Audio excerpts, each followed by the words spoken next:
Hi students, welcome to Anu educational studies. 8ನೇ ತರಗತಿ ಗಣಿತ ಭಾಗ 1 ಅಧ್ಯಾಯ 3 ಸಂಖ್ಯೆಗಳ ಕತೆ.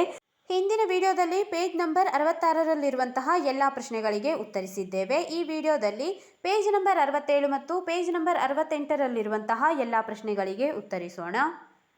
ಈಗ ಇಲ್ಲಿ ನಾವು ಪೇಜ್ ನಂಬರ್ 67ಅನ್ನು ನೋಡುತ್ತಿದ್ದೇವೆ. ಇಲ್ಲಿ ಪೇಜ್ ನಂಬರ್ 67ರಲ್ಲಿ 5ರ ಆಧಾರ ಸಂಖ್ಯೆಗಳನ್ನು ಕೊಟ್ಟಿದ್ದಾರೆ ನೋಡಿ.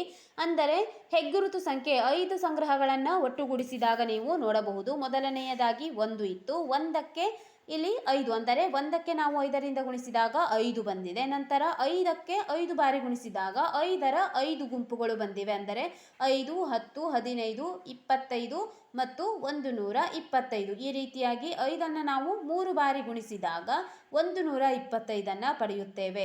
5 ಗುಣಿಸು 5 ಗುಣಿಸು 5 125 ಆಗುತ್ತದೆ. ಇಲ್ಲಿ ನೀವು ಕೆಳಗೆ ನೋಡಿ, 5ರ ಘಾತ 0 = 1, 5ರ ಘಾತ 1 = 5. ಈ ರೀತಿಯಾಗಿ 5ರ ಘಾತ ಸಂಖ್ಯೆಗಳನ್ನು ಕೊಟ್ಟಿದ್ದಾರೆ. 5ರ ಸ್ಕ್ವೇರ್ ಎಂದರೆ 25, 5ರ ಕ್ಯೂಬ್ 125, 5ರ ಘಾತ 4 625, 5ರ ಘಾತ 5 ಎಂದರೆ 3125 ಆಗಿದೆ. ಚಿಹ್ನೆಗಳನ್ನು ಕೂಡ ಕೊಡಲಾಗಿದೆ. 1ರ ಚಿಹ್ನೆ ತ್ರಿಭುಜ, 5ರ ಚಿಹ್ನೆ ಚೌಕ, 25ರ ಚಿಹ್ನೆ ಷಡ್ಭುಜ, 125ಕ್ಕೆ ವೃತ್ತ, 625ಕ್ಕೆ ಒಂದು ವಕ್ರರೇಖೆ ಮತ್ತು 3125ಕ್ಕೆ ಒಂದು ಬಾಣದ ಗುರುತನ್ನು ತೋರಿಸಿದ್ದಾರೆ. ಈಗ ಮುಂದೆ ನೋಡಿ. ನಂತರ ಇಲ್ಲಿ 143ಅನ್ನು ಬರೆಯುವ ಪದ್ಧತಿಯನ್ನು ತೋರಿಸಿದ್ದಾರೆ. 143ಅನ್ನು 125 + 5 + 5 + 5 + 1 + 1 + 1 ಈ ರೀತಿಯಾಗಿ ಬರೆದು ತೋರಿಸಿದ್ದಾರೆ. ಇಲ್ಲಿ ಈ ರೀತಿಯಾಗಿ ಬರೆಯುವುದು ಏಕೆ ಎಂದು ನಾವು ಮುಂದೆ ತಿಳಿಸುತ್ತೇವೆ. ನೋಡಿ, 143ಅನ್ನು ಈ ರೀತಿಯಾಗಿ ವಿಭಜಿಸಿ ನಂತರ 125ರ ಚಿಹ್ನೆ ಮತ್ತು 5ರ ಚಿಹ್ನೆ 1ರ ಚಿಹ್ನೆ ಇವುಗಳನ್ನು 0 ಅಂದರೆ ವೃತ್ತ, ಚೌಕ ಮತ್ತು ತ್ರಿಭುಜಗಳಾಗಿ ಬರೆದು ತೋರಿಸಿದ್ದಾರೆ.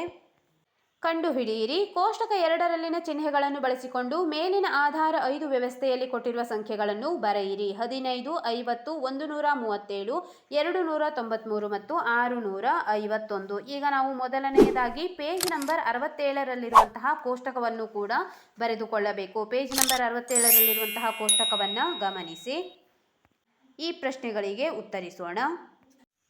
ಈಗ ನಾವು ಇಲ್ಲಿ ಚಿಹ್ನೆಗಳನ್ನು ಬಳಸಿಕೊಂಡು ಆಧಾರ 5ರ ವ್ಯವಸ್ಥೆಯಲ್ಲಿ ಕೊಟ್ಟಿರುವ ಸಂಖ್ಯೆಗಳನ್ನು ಬರೆಯಬೇಕು. ಸಂಖ್ಯೆಗಳನ್ನು ಬರೆಯುವುದಕ್ಕೂ ಮೊದಲು ನಾವು ಪೇಜ್ ನಂಬರ್ 67ರಲ್ಲಿರುವಂತಹ ಚಿತ್ರವನ್ನು ಬಿಡಿಸಿದ್ದೇವೆ. ನೋಡಿ, ಇಲ್ಲಿ 5ರ ಘಾತಕ್ಕೆ ಯಾವ ಯಾವ ಚಿಹ್ನೆಗಳಿಂದ ಸೂಚಿಸಲಾಗಿದೆ ಎಂದು ನಾವು ಬಿಡಿಸಿ ತೋರಿಸಿದ್ದೇವೆ. ನೀವು ಪೇಜ್ ನಂಬರ್ 67ರಲ್ಲೂ ಕೂಡ ಈ ಚಿತ್ರಗಳನ್ನು ನೋಡಬಹುದಾಗಿದೆ. ಮೊದಲನೆಯದಾಗಿ 5ರ ಘಾತ 0 ಎಂದರೆ 1, 5ರ ಘಾತ 1 ಎಂದರೆ 5, 5ರ ಘಾತ 2 ಎಂದರೆ 5ಅನ್ನು 2 ಬಾರಿ ಗುಣಿಸಲಾಗಿದೆ, 5 5 25. 5ರ ಘಾತ 3 ಎಂದರೆ 5ಅನ್ನು 3 ಬಾರಿ ಗುಣಿಸಿದಾಗ 125 ಬರುತ್ತದೆ. ನಂತರ 5ಅನ್ನು 4 ಬಾರಿ ಗುಣಿಸಿದಾಗ 625 ಮತ್ತು 5ಅನ್ನು 5 ಬಾರಿ ಗುಣಿಸಿದಾಗ 3125 ಬಂದಿದೆ. ಇದನ್ನು ನೀವು ಪೇಜ್ ನಂಬರ್ 67ಅನ್ನು ನೋಡಿ ಬರೆದುಕೊಳ್ಳಿ. ಈಗ 1ರ ಚಿಹ್ನೆ ತ್ರಿಭುಜ ಚಿಹ್ನೆ, ನಂತರ 5ಕ್ಕೆ ಚೌಕ, 25ಕ್ಕೆ ಷಡ್ಭುಜ, 125ಕ್ಕೆ ವೃತ್ತ, 625ಕ್ಕೆ ಒಂದು ವಕ್ರರೇಖೆ ತೋರಿಸಿದ್ದಾರೆ, 3125ಕ್ಕೆ ಒಂದು ಬಾಣದ ಗುರುತನ್ನು ತೋರಿಸಿದ್ದಾರೆ. ಈಗ ನಾವು ಸಂಖ್ಯೆಗಳನ್ನು ಬರೆದು ಚಿಹ್ನೆಯೊಂದಿಗೆ ತೋರಿಸಬೇಕು. ಮೊದಲನೇ ಸಂಖ್ಯೆ 15 ಇದೆ. 15ಅನ್ನು ನಾವು ಈಗ ಬರೆಯುವಾಗ ಆಧಾರ 5 ಆಗಿರುವಂತಹ ಸಂಖ್ಯೆಗಳನ್ನೇ ಇಟ್ಟು ಕೂಡಿಸಬೇಕು ಮತ್ತು ಆಧಾರ 5ರಲ್ಲಿರುವಂತಹ ಚಿಹ್ನೆಗಳನ್ನೇ ಇಲ್ಲಿ ಬರೆಯಬೇಕಾಗುತ್ತದೆ. 15 ನೋಡಿ, 15 ಇದು 25ಕ್ಕಿಂತ ಕಡಿಮೆ ಸಂಖ್ಯೆ, ಅಂದರೆ 1 ಅಥವಾ 5ರಿಂದ ನಾವು ಪ್ರತಿನಿಧಿಸಬೇಕು. ಇಲ್ಲಿ 5ಅನ್ನು ತೆಗೆದುಕೊಂಡಿದ್ದೇವೆ. 15ಅನ್ನು 5 + 5 + 5 ಎಂದು ನಾವು ತೆಗೆದುಕೊಳ್ಳಬಹುದು. 5 + 5 10, 10 + 5 15 ಬಂದಿದೆ. 5ರ ಚಿಹ್ನೆ ನೋಡಿ, 5ರ ಚಿಹ್ನೆ ಚೌಕ, ಆದ್ದರಿಂದ ಇಲ್ಲಿ 3 ಚೌಕಗಳನ್ನು ನೀವು ಗುರುತಿಸಿದಾಗ 5 + 5 10, 10 + 5 15 ಆಗಿದೆ. ನಂತರ ಎರಡನೇ ಸಂಖ್ಯೆ 50.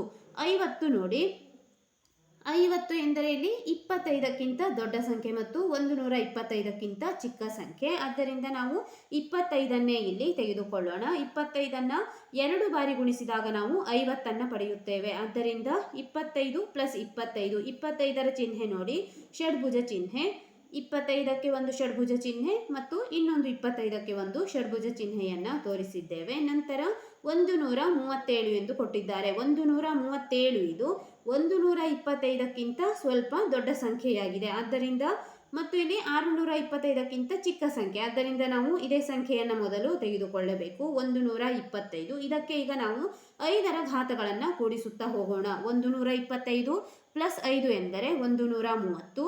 130 ಪ್ಲಸ್ 5 135 ಆಗಿದೆ. ಈಗ ನಾವು 2 ಒಂದನ್ನು ಕೂಡಿಸಿ 136 137 ಮಾಡಿದ್ದೇವೆ.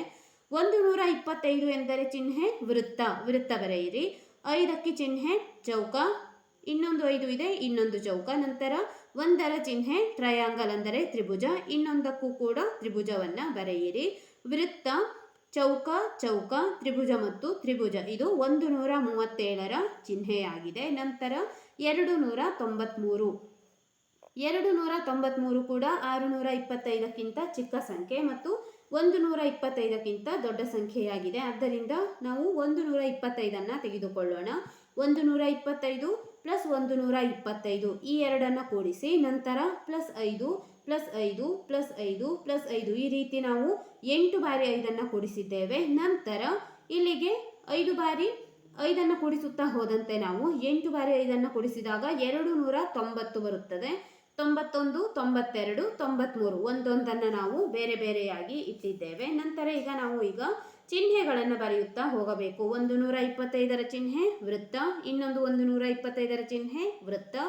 5ಅನ್ನು 8 ಬಾರಿ ಬರೆಯಲಾಗಿದೆ. 8 ಬಾರಿ ನೀವು ಚೌಕಗಳನ್ನು ಬರೆದುಕೊಳ್ಳಿ, ಏಕೆಂದರೆ 5 ಎಂದರೆ ನಾವು ಚೌಕದಿಂದ ತೋರಿಸುತ್ತೇವೆ. 1 2 3 4 5 6 7 8 ಚೌಕ ಎಂದರೆ 8 5 ಆಗಿದೆ. ನಂತರ 1 ಪ್ಲಸ್ 1 ಪ್ಲಸ್ 1 ಎಂದರೆ 3 ತ್ರಿಭುಜಗಳು, 3 ಟ್ರಯಾಂಗಲ್ಗಳನ್ನು ನೀವು ಬಿಡಿಸಿಕೊಳ್ಳಬೇಕು.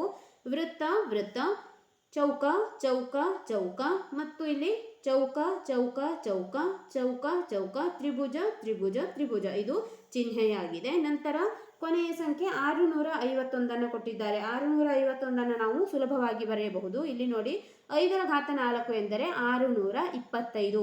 625ಅನ್ನು ನಾವು ತೆಗೆದುಕೊಳ್ಳಬಹುದು. 625 ಪ್ಲಸ್ 5 630, 635 640 645 650, ಇನ್ನೊಂದು 5ಅನ್ನು ಬರೆಯಬೇಕು. 650 ಪ್ಲಸ್ 1 651 ಆಗಿದೆ. ಈಗ 625ರ ಚಿಹ್ನೆ ಒಂದು ವಕ್ರರೇಖೆ ಇದೆ. ವಕ್ರರೇಖೆ 1 2 3 4 5 5 ಬಾರಿ ಒಂದು ನೀವು ಚೌಕವನ್ನು ಬಿಡಿಸಬೇಕು. 5 5 5 5 5 1 ಇದೆ, ಒಂದಕ್ಕೆ ಒಂದು ತ್ರಿಭುಜವನ್ನು ಬರೆಯಿರಿ. ವಕ್ರರೇಖೆ, ಚೌಕ ಚೌಕ ಚೌಕ ಚೌಕ ಚೌಕ ಮತ್ತು ತ್ರಿಭುಜ, ಇದು 651ರ ಚಿಹ್ನೆಯಾಗಿದೆ.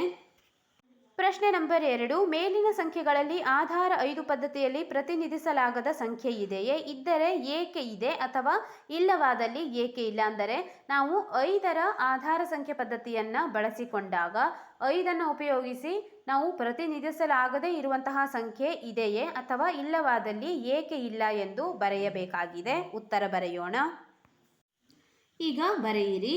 ಆಧಾರ 5 ಸಂಖ್ಯಾ ಪದ್ಧತಿಯಲ್ಲಿ ಪ್ರತಿನಿಧಿಸಲಾಗದ ಯಾವುದೇ ಸಂಖ್ಯೆ ಇಲ್ಲ, ಏಕೆಂದರೆ 0ಯಿಂದ 4ರವರೆಗಿನ ಅಂಕಿಗಳನ್ನು 5 ಹೆಚ್ಚುತ್ತಾ ಹೋಗುವ ಘಾತಗಳ ಸಂಯೋಜನೆಯ ಮೂಲಕ ಎಲ್ಲ ಪೂರ್ಣ ಸಂಖ್ಯೆಗಳನ್ನು ವ್ಯಕ್ತಪಡಿಸಬಹುದು.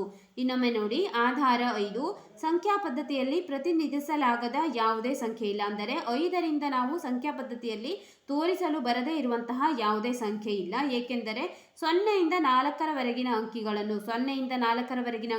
ನಾವು ಹೆಚ್ಚು ಮಾಡುತ್ತಾ ಹೋದಂತೆ ಘಾತಗಳ ಸಂಯೋಜನೆಯ ಮೂಲಕ ಎಲ್ಲ ಪೂರ್ಣ ಸಂಖ್ಯೆಗಳನ್ನು ನಾವು ವ್ಯಕ್ತಪಡಿಸಬಹುದು. ಅಂದರೆ ನಾವು 5ಅನ್ನು ಬಳಸುತ್ತಾ ಹೋದಂತೆ ಎಲ್ಲ ಪೂರ್ಣ ಸಂಖ್ಯೆಗಳನ್ನು ಕೂಡ 5ರ ಸಹಾಯದಿಂದ ಅಥವಾ 5ರ ಆಧಾರವನ್ನು ಬಳಸಿಕೊಂಡು ನಾವು ಸಂಖ್ಯೆಗಳನ್ನು ವ್ಯಕ್ತಪಡಿಸಬಹುದು ಎಂದು ಬರೆದಿದ್ದೇವೆ. ಇನ್ನೊಮ್ಮೆ ನೋಡಿ, ಬರೆದುಕೊಳ್ಳಿ.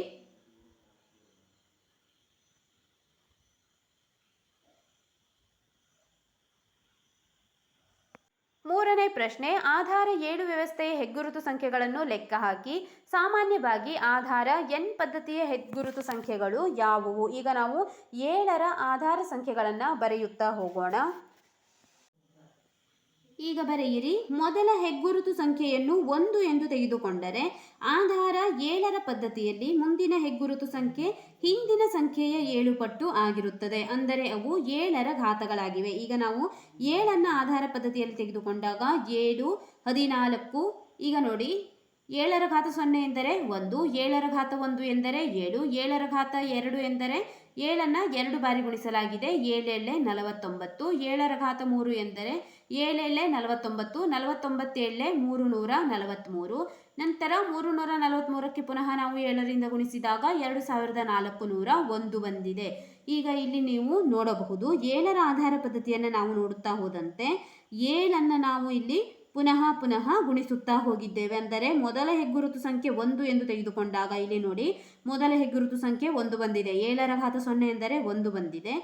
7ರ ಆಧಾರ ಪದ್ಧತಿಯಲ್ಲಿ ಮುಂದಿನ ಹೆಗ್ಗುರುತು ಸಂಖ್ಯೆ ಹಿಂದಿನ ಸಂಖ್ಯೆಯ 7 ಪಟ್ಟು ಆಗಿರುತ್ತದೆ. ಅಂದರೆ 1ಕ್ಕೆ ನಾವು 7 ಪಟ್ಟು ಸೇರಿಸಿದಾಗ 7 ಬಂದಿದೆ. 7ಕ್ಕೆ 7ರ ಪಟ್ಟು ಎಂದರೆ 7 7 49. 49ಅನ್ನು ನಾವು ಬರೆದಿದ್ದೇವೆ. 7ಕ್ಕೆ 7 ಪಟ್ಟು ಗುಣಿಸಿದಾಗ 49 ಬಂದಿದೆ. 49ಕ್ಕೆ ನಾವು 7ರಿಂದ ಗುಣಿಸಿದಾಗ 343.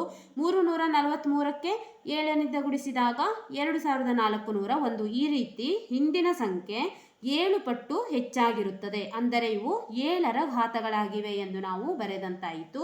ಅಂದರೆ ಸಾಮಾನ್ಯವಾಗಿ n≠1 n ಘಾತ 1 ಎಂದರೆ n² n³ ಈ ರೀತಿಯ ಒಂದು ಮಾದರಿಯನ್ನು ನೀವು ಬರೆದು ತೋರಿಸಬಹುದಾಗಿದೆ. ಸರಿಯಾಗಿ ನೋಡಿ ಬರೆದುಕೊಳ್ಳಿ.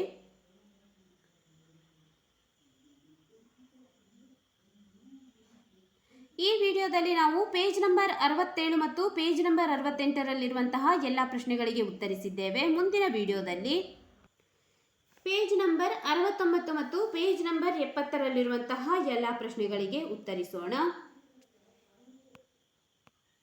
ನಮ್ಮ ಅನು ಎಜುಕೇಷನಲ್ ಸ್ಟಡೀಸ್ನಲ್ಲಿ 8ನೇ ತರಗತಿ ಗಣಿತ ಭಾಗ 1ರ ಎಲ್ಲ ಪಾಠಗಳ ಅಭ್ಯಾಸದ ಪ್ರಶ್ನೋತ್ತರಗಳನ್ನು ಬಿಡಿಸಲಾಗುವುದು. ನೀವು ಎಲ್ಲ ಪಾಠಗಳ ಅಭ್ಯಾಸದ ಪ್ರಶ್ನೋತ್ತರಗಳಿಗಾಗಿ ನಮ್ಮ ಚಾನಲ್ನ ಪ್ಲೇಲಿಸ್ಟ್ 8ನೇ ತರಗತಿ ಗಣಿತ ಭಾಗ 1 ಅಭ್ಯಾಸ ಪ್ರಶ್ನೋತ್ತರಗಳು ಇದನ್ನು ಗಮನಿಸಬಹುದಾಗಿದೆ.